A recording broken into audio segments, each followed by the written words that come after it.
नमस्कार साथियों, शुरू करते हैं आज की नई वीडियो और देखते हैं कुछ महत्वपूर्ण questions child development and pedagogy. तो ये पेपर है लास्ट ईयर का स्टेट का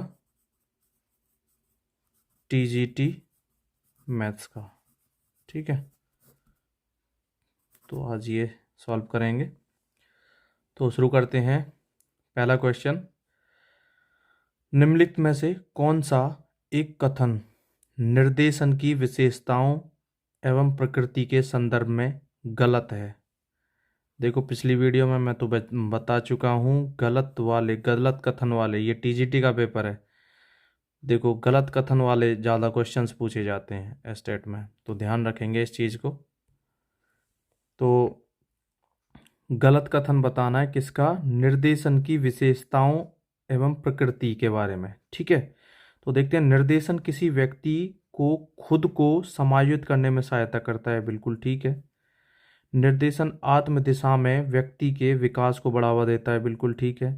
निर्देशन केवल अन्य के प्रयासों के माध्यम से व्यक्ति स्वयं की मदद करना है।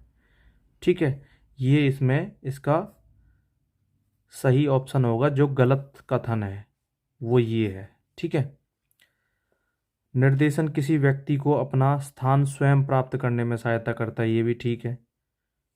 ठीक है ना। सेकंड क्वेश्चन है, एक प्रकार का चिंतन, ठीक है, जिसमें अनुभव के साथ संवेदना की व्याख्या की जाती है। बिल्कुल क्वेश्चन को जब जब भी पेपर में पढ़ो ना, बिल्कुल आराम से, बिल्कुल रिलैक्स होके पढ़ो। ठीक है, जल्दबाजी में पढ़ोगे तो कुछ समझ में नहीं आएगा। जैसे वह पहला क्वेश्चन था, गलत कथन बताना था, तुम सही पढ़ जाओगे और कोई और ऑप्शन टेक जाओगे। तो ये सही तरीके से देखना, एक प्रकार का चिंतन, ठीक है, जिसमें अनुभव के साथ संवेदना की व्याख्या की जाती है। ठीक है, अनुभव के साथ संवेदना की व्याख्या की जाती है। परावर्तक चिंतन, अवधारणात्मक चिंतन, सृजनात्मक चिंतन या आलोचनात्मक चिंतन। तो इसका सही आंसर है अवधारणात्मक चिंतन। ठीक है, नेक्स्ट क्वेश्चन है थर्ड क्वेश्चन क्या कहता है, निम्नलिखित में से कौन सा एक कथन भावनाओं की विशेषताओं के संदर्भ में गलत कथन है। फिर देखो, यही बात कही है, गलत कथन है। भावनाओं की विशेषताओं के बारे में, विशेषताओं के संदर्भ में भावनाओं की विशेषताएं देखते हैं। संवेग भावनाओं के आधार पर होते हैं, बिल्कुल ठीक है। भावनाएं जन्मजात होती हैं, बिल्कुल ठीक है। समय के साथ भावनाएं पुरानी पड़ जाती हैं और वे अपनी स्थिति भी बदल देती हैं, ये भी ठीक है। ज़्यादातर जानवरों में भावनाएं नहीं होती, ऐसा कुछ नहीं होता भाई। जानवरों में हमसे भी ज़्यादा भावनाएं होती हैं, क्योंकि उनके पास कोई बौद्धिक समझ नहीं होती, ऐसा कुछ नहीं है। तो इसका ये जो ऑप्शन है इस क्वेश्चन के हिसाब से ये सही रहेगा। गलत जो है वो ये है। ठीक है, फोर्थ क्वेश्चन है, व्यवहार का अध्ययन करने के लिए सबसे पुरानी विधि कौन सी है। व्यवहार का अध्ययन करने की, ठीक है, तो ये सबसे पुरानी विधि प्रयोगात्मक विधि नहीं है, नैदानिक विधि नहीं है, मनोभौतिक विधि नहीं है, ये है आत्मनिरीक्षण विधि। ठीक है, ये सबसे पुरानी विधि है व्यवहार का अध्ययन करने की। नेक्स्ट क्वेश्चन है, निम्नलिखित में से कौन सी एक अपराधी बालक की विशेषता नहीं है। देखो, अपराधी बालक की विशेषता नहीं है। तो सबसे पहले हम देखो इस तरीके से इसमें से छांट सकते हैं। एक अपराधी बालक की विशेषता देख लेते हैं। देखो, विद्यालय संपत्ति को नष्ट करता है, बिल्कुल सही है। धमकी देना और उपहास करना, ये भी ठीक है, सताता है बच्चों को। जो भी बच्चा मतलब अपराधी होता है वो इस तरीके के कार्य करता है, ठीक है, उसके लिए, अपराधी के लिए ये तो सारी चीज़ें ठीक हैं। लेकिन कहा है कि कौन सा नहीं है, तो ये है शरीर रचना में एस्थेनिक, ये होगा। ठीक है, इसका जो गलत विशेषता है वो ये है। नेक्स्ट है, निम्नलिखित में से कौन सा एक बंडुरा द्वारा प्रदत्त अधिगम सिद्धांत के अंतर्गत अवलोकनात्मक अधिगम हेतु सही तार्किक क्रम है।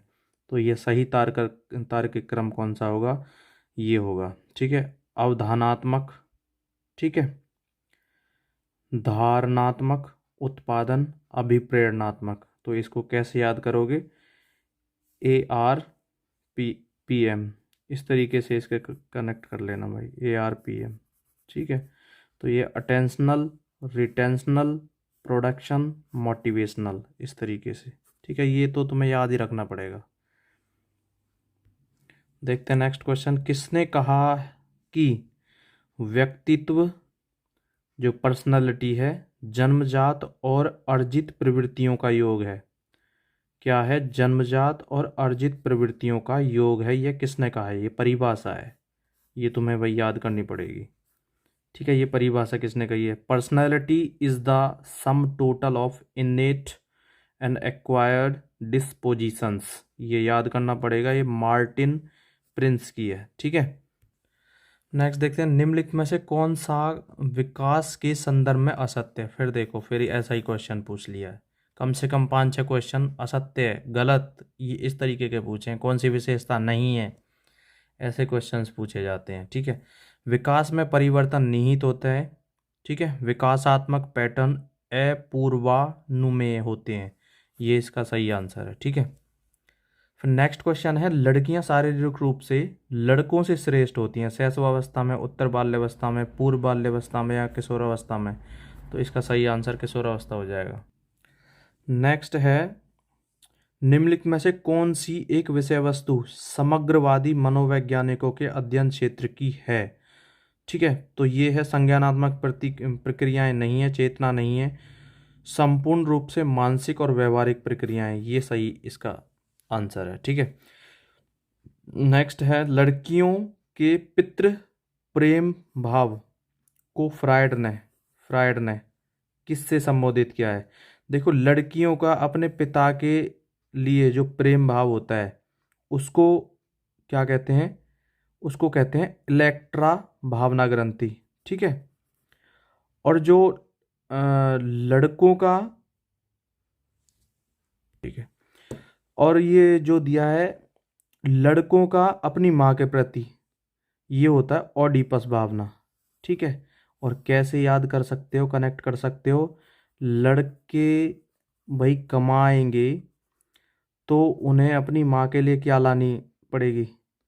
कोई भी ऑडी या इस तरीके का वो अपने मन में विचार रखें। ठीक है, तो इस तरीके से कर सकते हो। ऑडी वो अपनी माँ के लिए लाना चाहता है।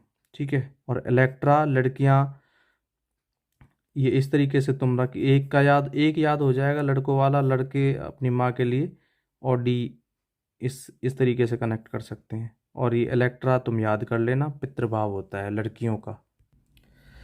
फिर नेक्स्ट है। कभी कभी प्रतिभाशाली माता पिता के बच्चे अपने माता पिता की तुलना में कम बुद्धि के साथ जन्म लेते हैं। ठीक है, अथवा इसका ठीक उल्टा होता है। तो ये वंशानुक्रम का कौन सा नियम है? वंशानुक्रम के ये 3 नियम बताए थे। ठीक है, तो ये जब माता पिता से वो उल्टा है बिल्कुल। ठीक है, माता पिता इंटेलिजेंट हैं, प्रतिभाशाली हैं, लेकिन बच्चा कम इंटेलिजेंट है, तो ये नियम होता है प्रत्यागमन का नियम। ठीक है, लॉ ऑफ रिग्रेशन। ठीक है, ये याद रखना। और इसके जो नियम है ना, मैं तुम्हें बताऊंगा नेक्स्ट वीडियोस में, मैं तुम्हें ये करवाऊंगा। निम्नलिखित में से कौन सी अंतर्मुखी सोच प्रकार व्यक्तित्व की विशेषता है? अंतर्मुखी सोच का जो व्यक्ति होता है अपनी बौद्धिक खोज में ही लीन रहता है, वो अपने विचारों में लीन रहता है। ठीक है, 14 नंबर पे। निम्नलिखित में से कौन सी एक जेम्स लांजे संवेग सिद्धांत द्वारा प्रदत्त सही श्रृंखला है? ये याद रखना पड़ेगा तुम्हें। ठीक है, ये है परिस्थिति, शारीरिक अभिव्यक्ति, मानसिक स्थिति, ये इसका सही आंसर हो। नेक्स्ट है। निम्नलिखित में से कौन सी एक अंतर्दृष्टि की विशेषता नहीं है? तो जो विशेषताएं उनको देख लेते हैं। आकस्मिकता, ये बिल्कुल ठीक है। नवीन परिस्थिति में अनुक्रिया, ये भी ठीक है। अनुक्रिया का सहजता से होना, ये भी ठीक है। आदत बल, ये गलत है इसमें। ठीक है, ये इसकी विशेषता नहीं है। नेक्स्ट है। निम्नलिखित में से कौन सी एक सृजनात्मकता की अवस्था गॉर्डन ने अपनी साइनेटिक्स तकनीक में प्रतिपादित नहीं की? फिर नहीं वाला क्वेश्चन आया है, तो ये किस में नहीं करी है? संकल्पना निर्माण में।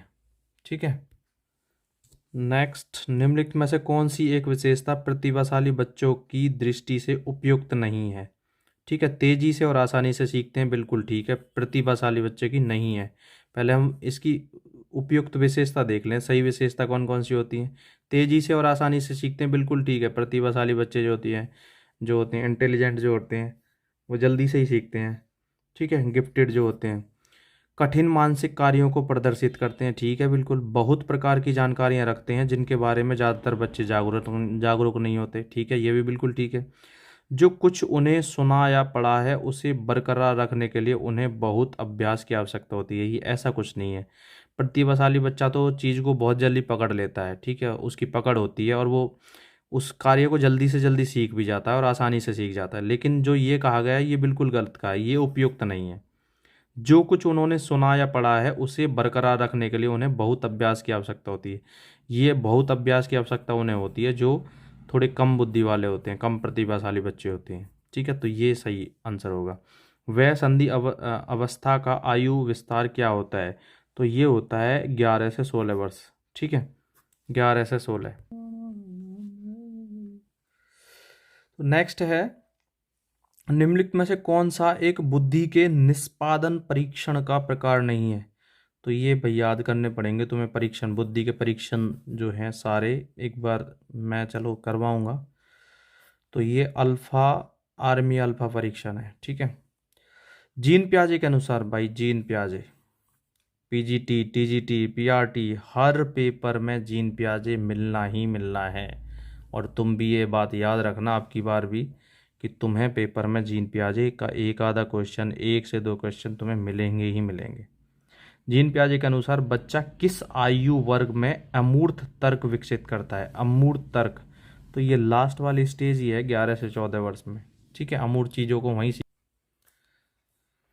निम्नलिखित में से कौन सा एक बुद्धि के निष्पादन परीक्षण का प्रकार नहीं है? निष्पादन ये मैंने करा दिया है। नेक्स्ट है जीन पियाजे का, ये भी मैंने करा दिया है। नेक्स्ट है, किसने कहा था कि एक व्यक्ति उसी अनुपात में बुद्धिमान होता है जितना वह अमूर्त रूप से चिंतन की क्षमता रखता है? ये टर्मन ने कहा है, परिभाषा याद रख लेना, ये परिभाषा याद रखनी पड़ेगी, टर्मन ने कहा है, ठीक है।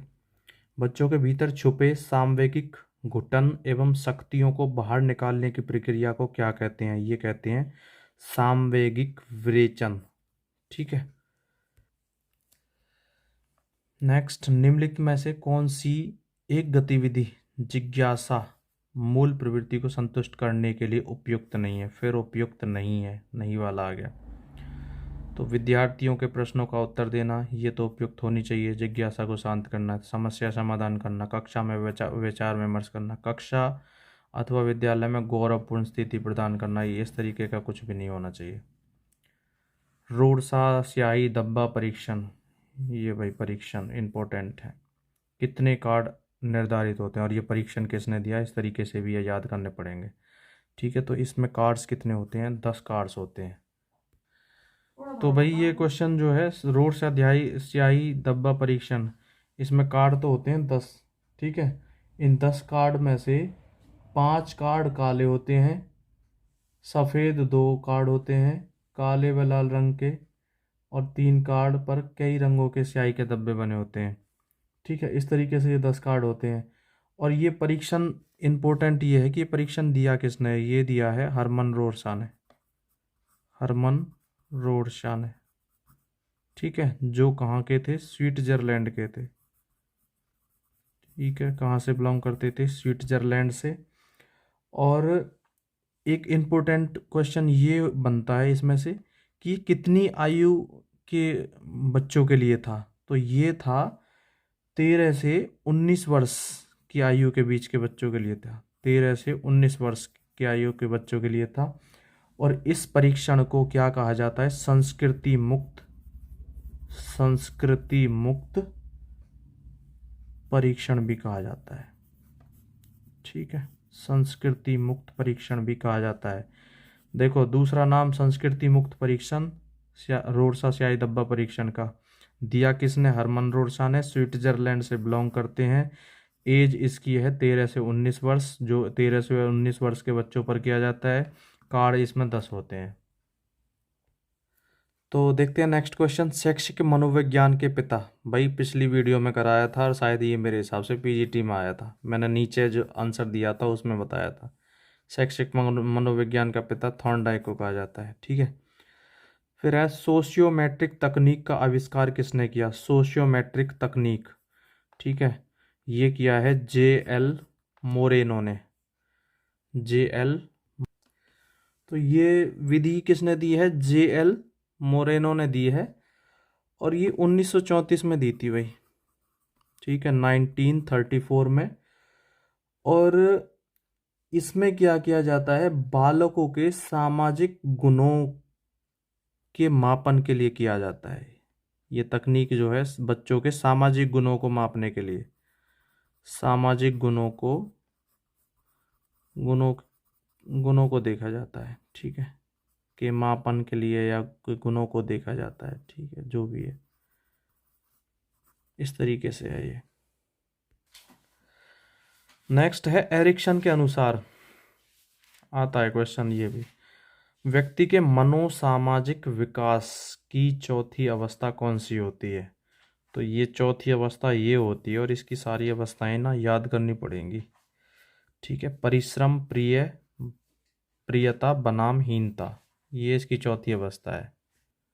नेक्स्ट है रॉस के अनुसार विकास की कौन सी अवस्था को मिथ्या परिपक्वता अवस्था कहा जाता है? मिथ्या परिपक्वता अवस्था, ये कहा जाता है बाल्यावस्था को।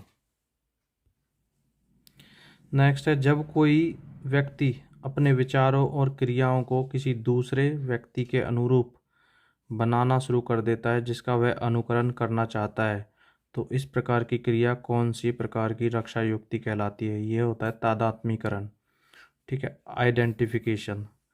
नेक्स्ट है निम्नलिखित में से कौन सा बाल्यावस्था का सामान्य भाषण विकार नहीं है? सामान्य भाषण विकार नहीं है। तुतलाना, अस्पष्ट उच्चारण, हकलाना। देखो ये बाल्यावस्था का सामान्य भाषण विकार।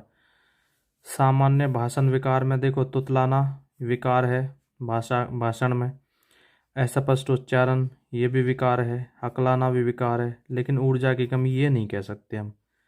ठीक है, तो यही इसका सही आंसर होगा, डिप्लीशन ऑफ एनर्जी। ये लिस्पिंग है, स्लरिंग, और ये स्टटरिंग। ठीक है, इस तरीके से है। तो साथियों आज के लिए बस इतना ही, देखते हैं नेक्स्ट वीडियो में। अगर वीडियो अच्छी लगी हो लाइक, शेयर एंड सब्सक्राइब ज़रूर करें, और इसी तरीके की वीडियोस हम आगे भी डालते रहेंगे। और जो बीच बीच में कुछ क्वेश्चंस आए हैं ना, जो फैक्ट टाइप हैं या कोई सिद्धांत टाइप हैं, तो उन्हें भी मैं आगे की वीडियोस में कराऊंगा। तो बने रहिए इसी तरीके से। ठीक है, थैंक यू।